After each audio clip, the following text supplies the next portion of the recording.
बोले नया जिम्मेदारी और लग गया, ये नया जिम्मेदारी भैया ने दे दिया। अब मैं गरीब ढूंढूं और फिर उसे ये बांटूं, उसे दूं ये।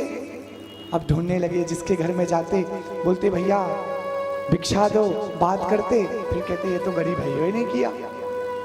ढूंढ रहे थे, सुबह से शाम होने को आई और राज्य के मार्ग पे अपने आश्रम को जा रहे थे।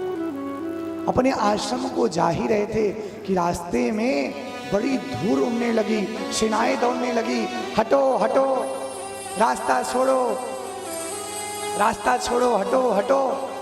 अब सब हटने लगे, सैनिक दौड़ रहे हैं।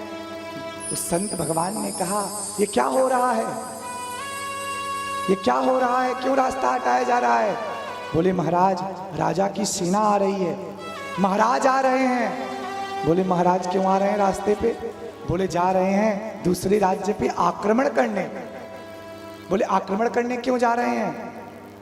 बोले आक्रमण करने इसलिए जा रहे हैं क्योंकि वो आक्रमण करेंगे तो उस राज्य के सारी संपदा को हड़प लेंगे।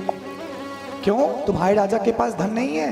बोले राजा के पास धन तो है, पर वहां के धन को लूट लाएंगे तो और धन हो जाएगा, उस राज्य को अपने राज्य में मिला लेंगे तो और बड़े राज्याधीश बन जाएंगे, राज्य की सीमा और बढ़ जाएगी। बोले अच्छा?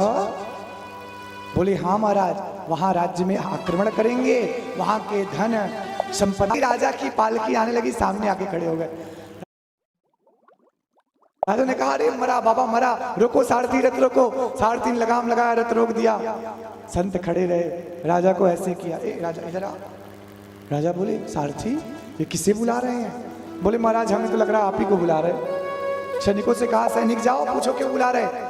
सैनिकों ने कहा क्या बात है, क्यों बुला रहे हो? बोले तुमसे बात नहीं करना, वर्ण मुद्रा ले लेगा और क्या लेगा। उतर के आया, मैट बिछा महाराज, उस पे राजा उतरा, सेवक चवड़ लेके छत्र लेके चल रहे हैं, इतना दूर चलना है उसके लिए भी आडंबर। और पहुंचा, और पहुंचने के बाद संत कहा हाँ महाराज बताओ क्या बात है? बोले सुनो, सुना है तुम जा रहे हो राज्य में, दूसरे राज्य में आक्रमण करने। बोला हाँ जा रहे हैं। तो बोला सुनो तुम्हें मुझे कुछ देना है। बोला क्या देना महाराज? बोले हाथ आगे करो।